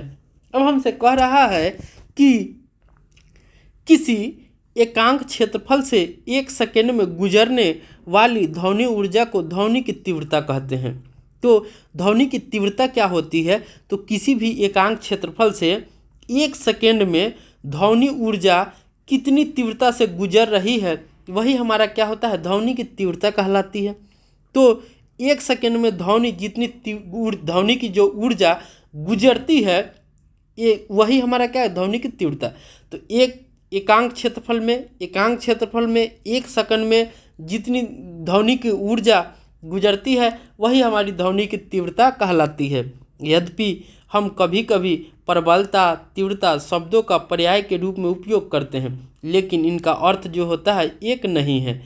प्रबलता ध्वनि के लिए कानों की संवेदनशीलता की माप है। यद्यपि 2 ध्वनियाँ समान तीव्रता की हो सकती है, तो 2 ध्वनि जो होते हैं वो समान तीव्रता की हो सकते हैं, लेकिन जो प्रबलता होती है वो एक समान की नहीं होती हैं, अलग अलग की होती हैं। फिर भी हम एक को दूसरे की अपेक्षा अधिक प्रबल ध्वनि के रूप में सुन सकते हैं, क्योंकि हमारे कान इसके लिए अधिक संवेदनशील होते हैं। अब हम आगे देखते हैं विभिन्न माध्यमों में ध्वनि की चाल। जो हमारे विभिन्न माध्यम होते हैं उनमें ध्वनि की चाल किस प्रकार की होती है, उन चीज़ों को हम लोग देखते हैं। किसी माध्यम में ध्वनि एक निश्चित चाल से संचरित होती है, माने चलती है या गमन करती है। किसी पटाखे या त्वरित के गर्जन की ध्वनि प्रकाश की चमक दिखाई देने के कुछ देर बाद सुनाई देती है। इसलिए हम यह निष्कर्ष निकाल सकते हैं कि जो हमारा ध्वनि होता है उसकी जो चाल होती है प्रकाश की चाल से बहुत कम होती है। ध्वनि की चाल उस माध्यम के गुणों पर निर्भर करती है। तो जो ध्वनि की चाल होंगी वो उसके माध्यम से, जिस माध्यम से वो गमन करती है उस पर जो होता है कि डिपेंड करती है, जिसमें ये संचरित होती है। आप इस संबंध को अपनी उच्च कक्षाओं में सीखेंगे। किसी माध्यम में ध्वनि की जो चाल होगी वो माध्यम के ताप पर निर्भर करती है। तो ध्वनि की जो चाल होती है वो माध्यम के ताप पर निर्भर करती है। हमने आपको बताया था कि 0 डिग्री सेल्सियस पर जो ध्वनि की चाल होती है वायु में, वो कितनी होती है, 331 मीटर पर सेकेंड होता है। लेकिन जब हम टेम्परेचर 22 डिग्री सेल्सियस करते हैं तो वही ध्वनि की चाल वायु में 344 मीटर पर सेकेंड हो जाती है। तो हम कहते हैं कि ताप बढ़ने से जो होती है कि वायु की ध्वनि की चाल भी बढ़ जाती है। जब हम ठोस से गैसीय अवस्था की ओर जाते हैं तो ध्वनि की चाल कम हो जाती है। तो ध्वनि की चाल सबसे ज़्यादा जो होगी वो ठोस में होती है। ध्वनि की जो चाल होती है सबसे ज़्यादा कहाँ होती है, तो ठोस में होती है, और सबसे कम जो होती है वो गैसीय पदार्थ में होती है। तो ध्वनि की सबसे ज़्यादा चाल ठोस में और गैसीय अवस्था में जो होगी वो कम होती है। किसी माध्यम में ताप बढ़ाने पर ध्वनि की चाल भी बढ़ती है। अगर किसी माध्यम के हम ताप बढ़ा रहे हैं तो ध्वनि की चाल बढ़ती है। उदाहरण के लिए वायु में ध्वनि की चाल 0 डिग्री सेल्सियस पर 331 मीटर पर सेकेंड, 22 डिग्री पर 344 मीटर पर सेकेंड होती है। सारणी 11.1 में विभिन्न माध्यमों से एक विशेष ताप पर ध्वनि की चाल को दर्शाया गया है। इसे आपको याद रखने की आवश्यकता नहीं है। अब हम आगे देखते हैं तो हमको एक सारणी दिया गया है 11.1। इसमें विभिन्न माध्यमों में 25 डिग्री सेल्सियस पर ध्वनि की चाल, हमारा अवस्था दिया हुआ है, पदार्थ दिया हुआ है, चाल दिया हुआ है। तो हमारा पहला है ठोस। तो ठोस में क्या क्या आते हैं, एल्युमिनियम, निकेल, स्टील, लोहा, पीतल, कांच। अब देखिए एल्युमिनियम का जो चाल है 6422 मीटर पर सेकेंड होते हैं। निकेल का 60-40 होता है। स्टील जो होते हैं 59-60 मीटर पर सेकेंड होते हैं। कांच का जो होता है 39-80 होता है। जब हम अवस्था में द्रव को देखते हैं तो हमारा जो जल है उसका 1531 मीटर पर सेकेंड होता है, जबकि मेथनॉल का 1103 मीटर पर सेकेंड होता है। जल का कितना होता है 1498 मीटर पर सेकेंड। आशुद्ध जल जो होते हैं उनका जो 1498 है, और इथेनॉल जो होते हैं 1207 है। जब हम गैसीय माध्यम में आते हैं तो हाइड्रोजन की चाल जो होती है 1284 है, हीलियम की 965 है, जो वायु होते हैं 346 मीटर पर सेकेंड होते हैं। ये इम्पोर्टेंट है, ये हमेशा याद रखिएगा कि वायु की जो चाल होती है कितनी होती है, 346 मीटर पर सेकेंड। जब ऑक्सीजन होती है उसकी चाल जो 316 मीटर पर सेकेंड होती है। अब हम आगे देखते हैं ध्वनि का परावर्तन। तो ध्वनि जो होती है वो कैसे रिफ्लेक्ट होती है, उन चीज़ों के बारे में हम अब चर्चा करते हैं। किसी ठोस या द्रव से टकरा कर ध्वनि उसी प्रकार वापस लौटती है जैसे कोई रबर की गेंद किसी दीवार से टकरा कर वापस आती है। प्रकाश की भांति ध्वनि भी किसी ठोस या द्रव की सतह से परावर्तित होती है, जिसे इसी को हम लोग प्रतिध्वनि कहते हैं। यह परावर्तन के उन्हीं नियमों का पालन करती है जिनका अध्ययन आप अपनी पिछली कक्षाओं में कर चुके हैं। परावर्तक सतह पर खींचे गए अभिलंब तथा ध्वनि के आपतन कोण की दिशा तथा परावर्तन होने की दिशा के बीच बने कोण आपस में बराबर होते हैं। तो जो हमने प्रकाश के जो आप परावर्तन के नियम को देखा था, उसी तरह से जो ध्वनि में होते हैं, तो ध्वनि में आपतन होने की दिशा जो होंगे वो परावर्तन होने की दिशा के बीच बने कोण जो होंगे आपस में बराबर होंगे। ये तीनों दिशाएं एक ही तल में होती है। जैसे प्रकाश के परावर्तन में जो होते हैं कि दो हमने गुणों को पढ़ा था, तो आपतन कोण बराबर होते हैं, और जो तीनों दिशाएं होते हैं वो एक ही तल में होते हैं। वो ध्वनि के साथ भी लागू होता है और सेम कंडीशन होते हैं। ध्वनि तरंगों के परावर्तन के लिए बड़े आकार के अवरोधक की आवश्यकता होती है, जो चाहे पॉलिश किए हुए या खुरदरे हो सकते हैं। इसे समझने के लिए अब हम क्रियाकलाप 11.5 को देखते हैं।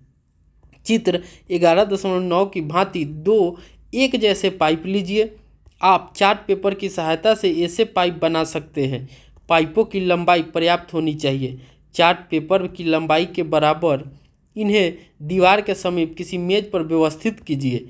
एक पाइप के खुले सिरे के पास एक घड़ी रखिए, दूसरे पाइप की ओर घड़ी की ध्वनि सुनने की कोशिश कीजिए। दोनों पाइपों की स्थिति को इस प्रकार समायोजित कीजिए जिससे कि आपको घड़ी की ध्वनि अच्छी प्रकार स्पष्ट रूप से सुनाई देने लगे। इन पाइपों तथा अभिलंब के बीच के कोनों को मापिए, इनके बीच के संबंध को देखिए। दाईं ओर पाइप को ऊर्ध्वाधर दिशा में थोड़ी सी ऊंचाई तक उठाइए और फिर क्या होता है देखिए। इस क्रियाकलाप में घड़ी के स्थान पर किसी कंपन मोड पर रखे मोबाइल फ़ोन का उपयोग किया जा सकता है। अब हम देख सकते हैं, तो ये हमारा घड़ी है। जब ये कंपन होता है तो इसकी जो ध्वनि होती है वो किसी सतह की दीवार से टकराती है और पुनः जो होती है वो इस दिशा में ट्रांसफ़र हो जाती है। तो हम देख सकते हैं कि ये जो हमारा होता है अभिलंब हो जाएगा, और ये कोण जो रहेंगे वो बराबर हो जाएंगे, जैसे हम प्रकाश के परावर्तन में देखा था। अगर यहाँ हमारा कान है तो यहाँ पे सुनाई देता है। तो यही हमारा क्या हो जाता है, ये ध्वनि का परावर्तन है। ये हमारा दीवार है और ये हमारा जो है कि मेज है। तो घड़ी की कंपन जो होते हैं कि हमारे कानों तक सुनाई देती है। ये सेम टू सेम प्रकाश के परावर्तन के रूल को फॉलो करती है। और जो ये तीनों होते हैं ये सभी क्या हैं, तो एक ही दिशा में होते हैं। अब हम आगे देखते हैं प्रतिध्वनि। तो प्रतिध्वनि होती है, इसे हम लोग इको भी कहते हैं। क्या कहते हैं, इको कहते हैं। तो प्रतिध्वनि क्या होती है इसे हम लोग समझते हैं। किसी उचित परावर्तक सतह जैसे किसी इमारत अथवा पहाड़ के निकट यदि आप जोर से चिल्लाएं या ताली बजाएं तो आपको कुछ समय पश्चात वही ध्वनि फिर सुनाई देती है। आपको सुनाई देने वाली इस ध्वनि को प्रतिध्वनि कहते हैं। तो हम किसी उचित परावर्तक सतह या किसी इमारत अथवा पहाड़ के निकट जोर से चिल्लाएंगे या ताली बजाएंगे तो हमको उसके पश्चात ध्वनि सुनाई देती है। उसी ध्वनि को हम लोग क्या कहते हैं, प्रतिध्वनि कहते हैं। तो हम कह सकते हैं कि प्रतिध्वनि होती है, तो प्रतिध्वनि वह ध्वनि है जब किसी सतह से टकराकर पुनः हमारे पास आती है या उसे हम सुन पाते हैं, वही हमारा क्या होता है, प्रतिध्वनि कहलाती है। हमारे मस्तिष्क में ध्वनि की संवेदना लगभग 0.1 सेकेंड तक बनी रहती है। तो हमारे मस्तिष्क में जो ध्वनि की संवेदना है वो कितनी बनी रहती है, तो 0.1 सेकेंड तक बनी रहती है। स्पष्ट प्रतिध्वनि सुनने के लिए मूल ध्वनि तथा परावर्तित ध्वनि के बीच कम से कम 0.1 सेकेंड का समय का अंतराल अवश्य होना चाहिए।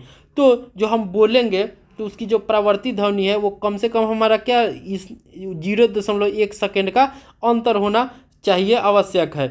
यदि हम किसी दिए हुए ताप जैसे 22 डिग्री पर ध्वनि की चाल 344 मीटर पर सेकेंड मान ले, तो ध्वनि को अवरोधक तक जाने या परावर्तन के पश्चात वापस श्रोता तक 0.1 सेकेंड के पश्चात पहुंचना चाहिए। अतः श्रोता से परावर्तक सतह तक जाने वापस आने में ध्वनि द्वारा तय की गई कुल दूरी कम से कम 344 मीटर पर सेकेंड गुना 0.1 सेकेंड उन्हें 34.4 मीटर होनी चाहिए। स्पष्ट प्रतिध्वनि सुनने के लिए अवरोधक की ध्वनि स्रोतों से न्यूनतम दूरी ध्वनि द्वारा तय की गई कुल दूरी की आधी अर्थात 17.2 मीटर अवश्य होनी चाहिए। तो जो ध्वनि दोनों के बीच की जो दूरी होनी चाहिए कम से कम आधी होनी चाहिए। यह दूरी वायु के ताप के साथ बदल जाती है। जो यह दूरी होगी वो जब वायु का टेम्परेचर बढ़ेगा तो बदल जाएगी, क्योंकि ताप के साथ ध्वनि के वेग में परिवर्तन हो जाता है। ध्वनि के बारंबार परावर्तन के कारण हमें एक से अधिक प्रतिध्वनि भी सुनाई दे सकते हैं। तो अगर ध्वनि बार बार परावर्तन कर रही है तो हमें एक से अधिक प्रतिध्वनि जो होती है वो सुनाई देती है। बादलों के गड़गड़ाहट की ध्वनि कई परावर्तक पृष्ठों जैसे बादलों तथा भूमि से बारंबार परावर्तन के फलस्वरूप उत्पन्न होती है, इसीलिए हमें बार बार वो ध्वनि सुनाई देती है। अब हम अनुरणन के बारे में पढ़ते हैं कि ये क्या होती है। तो किसी बड़े हॉल में उत्पन्न होने वाली ध्वनि दीवारों से बारंबार परावर्तन के कारण काफ़ी समय तक बनी रहती है, जब तक कि यह इतनी कम न हो जाए कि यह सुनाई ही न पड़े। यह बारंबार परावर्तन जिसके कारण ध्वनि निर्बद्ध होता है अनुरणन कहलाता है। तो इस प्रकार की जो ध्वनि होती है वो क्या कहलाती है? अनुरणन कहलाती है। तो कभी पूछे आपसे कि अनुरणन जो होते हैं वो क्या होते हैं, तो हम कहेंगे कि जब किसी बड़े हॉल या ध्वनि की दीवारों से कोई आवाज़ जो होती है बारंबार परावर्तन के कारण काफ़ी समय तक बनी रहती है, जब तक कि यह इतनी कम न हो जाए कि यह हमें सुनाई ही न पड़े। यह बारंबार जो परावर्तन के कारण हमारे ध्वनि का निर्बंध होगा वही हमारा क्या कहलाता है? अनुरणन कहलाता है। किसी सभा भवन बड़े हॉल में अत्यधिक अनुरणन अत्यंत अवांछनीय और अनुरणन को कम करने के लिए सभा भवन की छतों दीवारों पर ध्वनि अवशोषक पदार्थ जैसे संपीड़ित फाइबर बोर्ड, खुरदुरे प्लास्टर अथवा पर्दे लगे होते हैं। सीटों के पदार्थों का चुनाव इनके ध्वनि अवशोषक गुणों के आधार पर भी किया जाता है। तो जो सीट होते हैं उसके जो अवरोधक होंगे वो ध्वनि अवशोषक में जिनके गुण होंगे वैसे सीटों का ही उपयोग किया जाता है। अब हम उदाहरण 11.2 को देखते हैं। एक मनुष्य किसी बड़ी चट्टान के पास ताली बजाता है और इसकी प्रतिध्वनि 2 सेकेंड, टाइम क्या हो गया जाएगा 2 सेकेंड, जी हमारा क्या हो गया 2 सेकेंड सुनाई देती है। ध्वनि की चाल तो हमारा भी कितना है 346 मीटर पर सेकेंड। तो चट्टान और मनुष्य के बीच की दूरी, अब हमको क्या निकालना है? दूरी निकालना है। तो जो हमारा भी होता है क्या होता है? दूरी बटा समय। क्या है? दूरी बटा समय। अब देखिए हमको दूरी निकालना है तो हमारा d बराबर क्या हो जाएगा? v into T. अब देखिए v हमारा क्या है 346 गुना टाइम कितना है 2 सेकेंड। तो हमारा क्या हो जाएगा 6 दूना 12, 4 दूना 8, 1 9, 3 दूना 6, 1 7। अब हमारा क्या हो जाएगा 3 दूना 6, 3 दूना 6, 692 मीटर हो जाएगा। दूरी कितना हो जाएगा 692 मीटर। अब हमसे कह रहा है कि 2 सेकेंड में ध्वनि ने चट्टान तथा मनुष्य के बीच की दोगुनी दूरी तय की। ये तब चट्टान तथा मनुष्य के बीच की दूरी कितना हो जाएगा 342 मीटर। क्यों? क्योंकि हमने देखा था कि आधी हो जाती है। क्या हो जाती है? आधी हो जाती है। तो इसीलिए क्या हो जाएगी 342 मीटर हो जाएगी।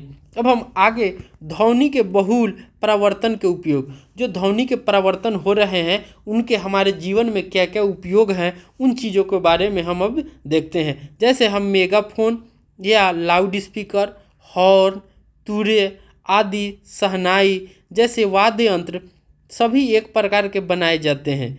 ध्वनि सभी दिशाओं में फैले बिना केवल एक विशेष दिशा में ही जाती है, जैसा चित्र 11.10 में दर्शाया गया है। देख सकते हैं ये हमारा मेगाफोन है। तो ये जो होती है वो एक ही दिशा में ध्वनि को करती है। जो हमारा हॉर्न होता है ये भी एक ही डायरेक्शन में ध्वनि को फैलाती है। इन यंत्रों पर एक नली का आगे का खुला भाग शंक्वाकार होता है। यह स्रोत से उत्पन्न होने वाली ध्वनि तरंगों को बार बार परावर्तित करके श्रोताओं की ओर आगे की दिशा में भेज देता है। स्टेथोस्कोप एक चिकित्सीय यंत्र है जो शरीर में के अंदर मुख्यतः हृदय और फेफड़ों में उत्पन्न गति होने वाली ध्वनि को सुनने में काम आता है। तो डॉक्टर जो होते हैं कि हमारे स्टेथोस्कोप के द्वारा क्या करते हैं, जो हार्ट में और फेफड़ों में कंपन होती है उसको मापते हैं। जैसे आप देख सकते हैं ये डॉक्टर जो कान में लगाए हुए हैं यही हमारा क्या है, स्टेथोस्कोप है। कॉन्सर्ट हॉल सम्मेलन कक्षा तथा सिनेमा हॉल में की छतें वर्गाकार बनाई जाती है जिससे कि परावर्तन के पश्चात ध्वनि हॉल के सभी भागों में पहुंच जाए, जैसा कि चित्र 11.12 में दर्शाया गया है।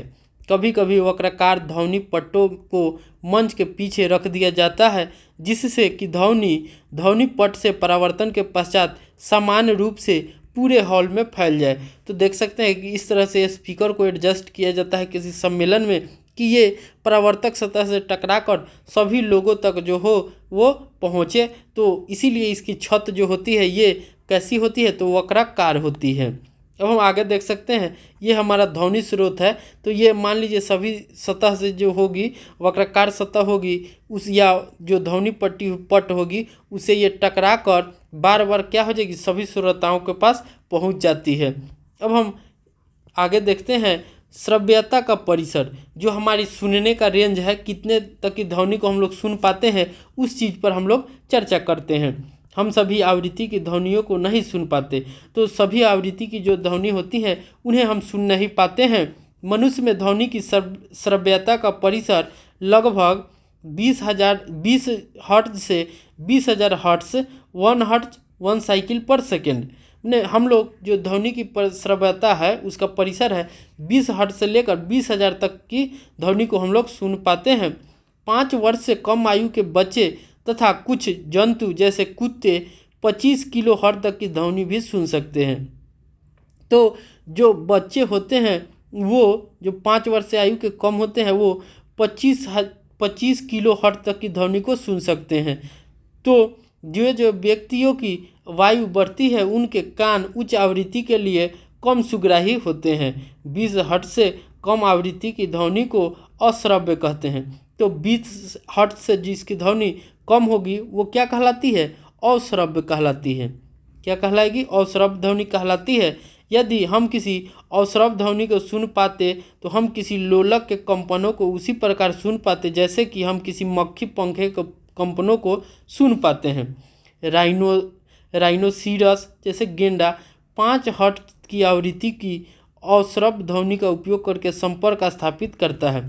तो जो राइनोसोर होते हैं वो 5 हर्ट्ज तक की ध्वनि को भी सुन लेते हैं। ये अश्रव्य ध्वनि होते हैं। व्हेल, हाथी अश्रव्य ध्वनि परिसर की ध्वनियाँ उत्पन्न करते हैं। यह देखा गया है कि कुछ जंतु भूकंप से पहले परेशान हो जाते हैं। भूकंप मुख्य रूप प्रघाती तरंगों से पहले निम्न आवृत्ति की अश्रव्य ध्वनि उत्पन्न करते हैं जो संभवतः जंतुओं को सावधान कर देती है। 20 हर्ट्ज से अधिक आवृत्ति की ध्वनियों को पराश्रव्य ध्वनि या पराध्वनि कहते हैं। तो जो 20 किलो हर्ट्ज से अधिक आवृत्ति की जो ध्वनि होती है उन्हें हम पराश्रव्य ध्वनि या पराध्वनि कहते हैं। जैसे डॉल्फिन, चमगादड़, पोर्पोइज जैसे जंतु पराध्वनि उत्पन्न करते हैं। कुछ प्रजाति के सल्वो मोन्स के श्रवण यंत्र अत्यंत सुग्राही होते हैं। ये सलभ चमगादड़ों द्वारा उत्पन्न उच्च आवृत्ति की चींची की ध्वनि को सुन सकते हैं। उन्हें अपने आसपास उड़ते हुए चमगादड़ के बारे में जानकारी मिल जाती है। इस प्रकार स्वयं को पकड़े जाने से बचा पाते हैं। चूहे भी पराध्वनि उत्पन्न करके कुछ खेल खेलते हैं। अब हम आगे देखते हैं श्रवण सहायक युक्ति, जो हमारे सुनने के लिए कौन कौन सी युक्ति है जो हमारे लिए सहायक होते हैं उन चीज़ों को देखते हैं। जिन लोगों को कम सुनाई देता है उन्हें इस यंत्र की आवश्यकता होती है। यह बैटरी से चलने वाली एक इलेक्ट्रॉनिक युक्ति होती है। इसमें छोटा सा माइक्रोफोन, एक एम्पलीफायर और एक स्पीकर होता है। जब ध्वनि माइक्रोफोन पर पड़ती है तो वह ध्वनि तरंगों को विद्युत संकेतों में परिवर्तित कर देता है। एम्पलीफायर इन विद्युत संकेतों को प्रवर्धित कर देता है। ये संकेत स्पीकर द्वारा ध्वनि की तरंगों में परिवर्तित कर दिए जाते हैं। ये ध्वनि तरंगें कान के डायफ्राम पर आपतित होती है तथा व्यक्ति को ध्वनि साफ सुनाई देती है। अब हम पराध्वनि के अनुप्रयोग, जो पराध्वनि होते हैं उनके क्या क्या उपयोग है, उन सभी बिंदुओं को हम लोग चर्चा करते हैं और देखते हैं। पराध्वनि उच्च आवृत्ति की तरंगे हैं। तो पराध्वनि जो होते हैं उच्च आवृत्ति की तरंगे होती हैं। पराध्वनि अवरोधकों की उपस्थिति में एक ही निश्चित पथ पर गमन कर सकती है। तो पराध्वनि जो होता है तो हम क्या कहते हैं, 20 किलो हर्ट्ज से या 20,000 हर्ट्ज से जो उच्च आवृत्ति की ध्वनि होती है से अधिक होती है, उन्हें हम पराध्वनि कहते हैं। तो ये एक उच्च आवृत्ति की ध्वनि है। चाहे पराध्वनि जो अवरोधक उपस्थित होते हैं एक निश्चित पथ पर गमन करते हैं। उद्योगों तथा चिकित्सा के क्षेत्र में पराध्वनि का विस्तृत रूप से उपयोग किया जाता है। पराध्वनि उन भागों को साफ करने में उपयोग किया जाता है जिन तक पहुंचना कठिन होता है, जैसे सर्पिलाकार नली, विषम आकार के पुर्जे, इलेक्ट्रॉनिक अवयव आदि। जिन वस्तुओं को साफ करना होता है उन्हें साफ करने वाले मार्जन विलयन में रखते हैं और इस विलयन में पराध्वनि तरंगें भेजी जाती है। उच्च आवृत्ति के कारण धूल, चिकनाई तथा गंदी कण अलग अलग होकर नीचे गिर जाते हैं। इस प्रकार वस्तु पूर्णतः साफ हो जाती है।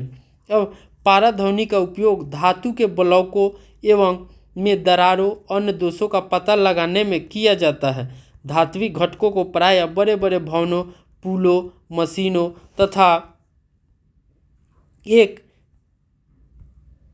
वैज्ञानिक उपकरणों को बनाने के लिए उपयोग में लाया जाता है।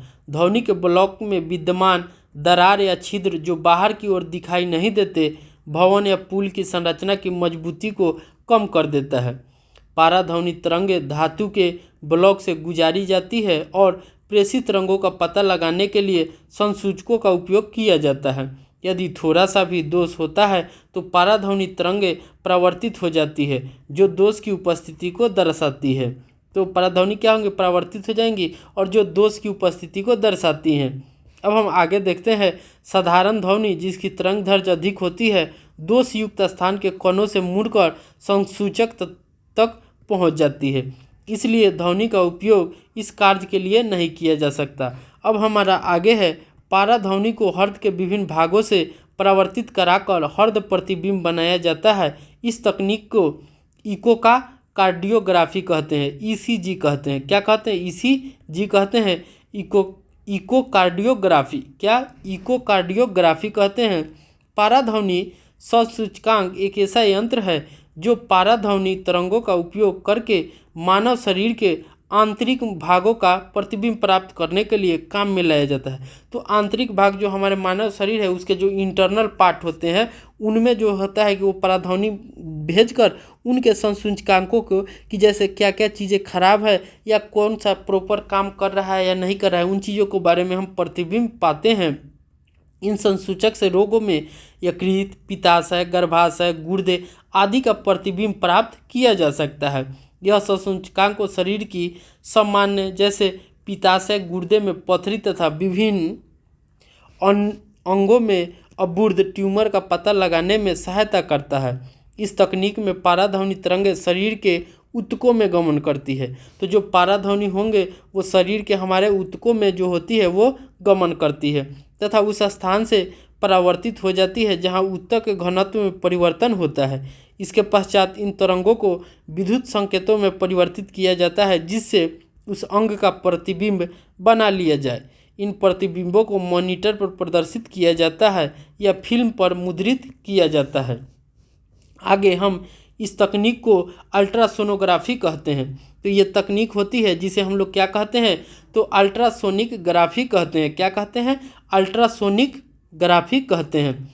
अल्ट्रासोनिक जो ग्राफिक होते हैं उनका उपयोग गर्भकाल में भ्रूण की जांच, उसके जन्मजात दोषों, उसकी वृद्धि अनियमितताओं का पता लगाने में किया जाता है। तो अल्ट्रासोनिक जो होते हैं उनके द्वारा हम जो गर्भकाल में जो बच्चा पल रहा होता है उसकी जांच के लिए, उसके जन्मजात दोष क्या होंगे उसके लिए, या उसकी जो वृद्धि की अनियमितताओं है उसका भी हम लोग पता लगा लेते हैं अल्ट्रासोनिक द्वारा। पाराध्वनि का उपयोग गुर्दे की छोटी पत्थरी को बारीक कणों में तोड़ने के लिए भी किया जाता है। तो जो हमारा अल्ट्रासोनिक जो है वो पाराध्वनि जो होते हैं उनके द्वारा हम लोग क्या करते हैं, तो जो हमारे गुर्दे में अगर छोटे पत्थर हैं तो उन पत्थरों को हम लोग बारीक जो कण होंगे उसके तोड़ने में भी किया जाता है। ये कण बाद में मूत्र के साथ क्या होते हैं, बाहर निकल जाते हैं। इस तरह से हमने इस अध्याय में सभी बिंदुओं को, इस अध्याय के सभी बिंदुओं को देख लिया। अब एक बार हम पुनः सभी बिंदुओं पर चर्चा करते हैं कि इस अध्याय में हमने क्या क्या देखा है। तो हमने देखा है कि जो ध्वनि होते हैं वो विभिन्न वस्तुओं में कंपन करने के कारण उत्पन्न होती है। तो हम कह सकते हैं कि ध्वनि जो होती है वो किसी वस्तु में कंपन के कारण जो उत्पन्न होती है वही हमारी ध्वनि होती है।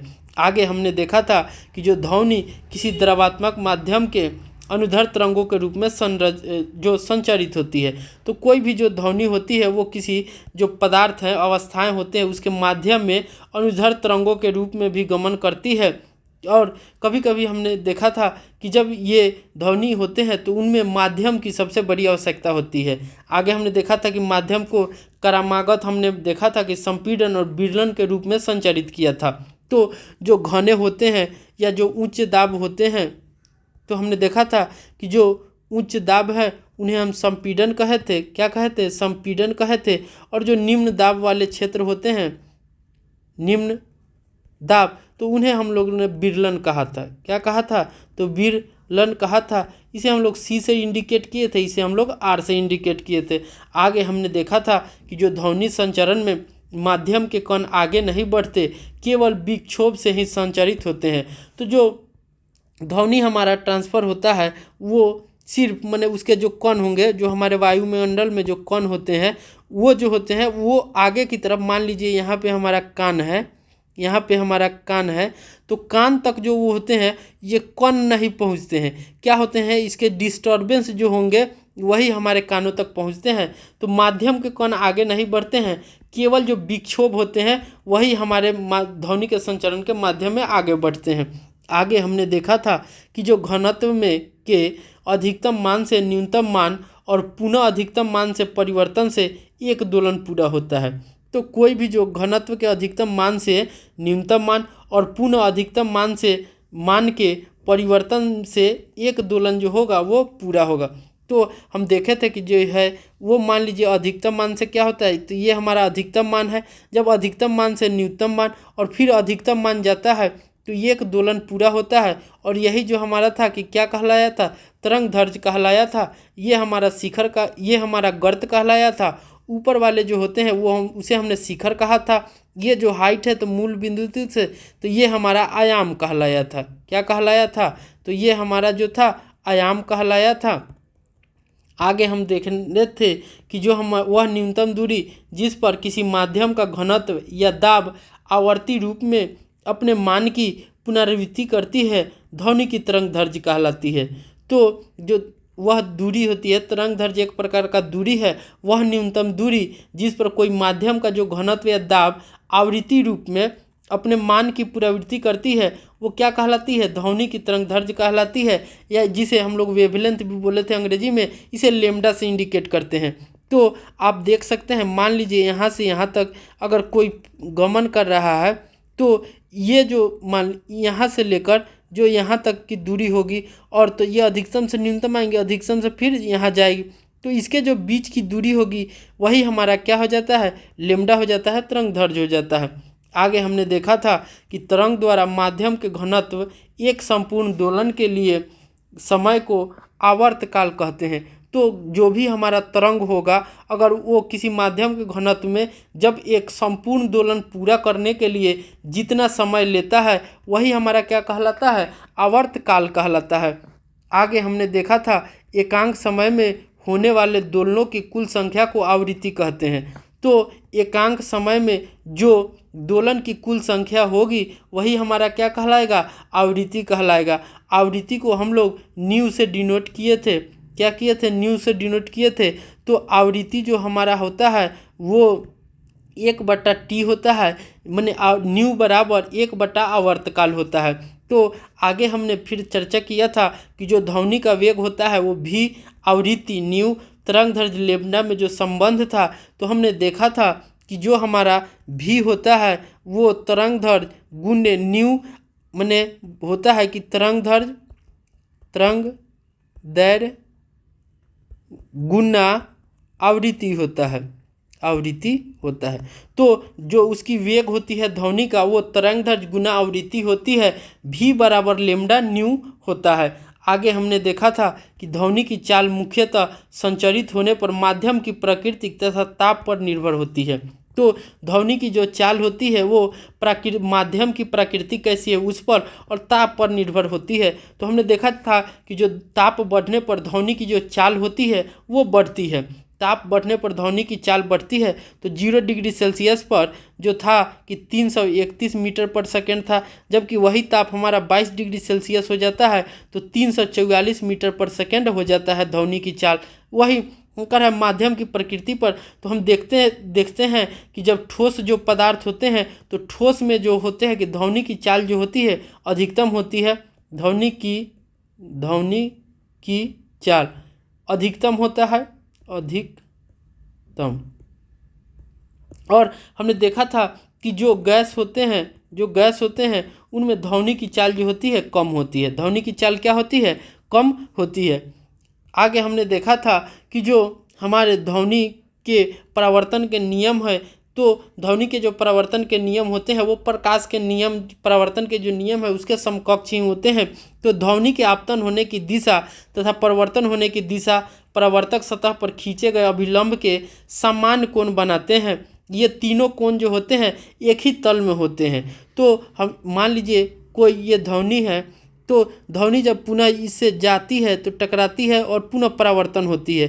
तो ये जो हमारा होता है वो अभिलंब होता है, क्या होता है, अभिलंब होता है। यहाँ पर हमने ध्वनि को अति किया तो ये क्या हो जाएगा, आपतन हो जाएगा।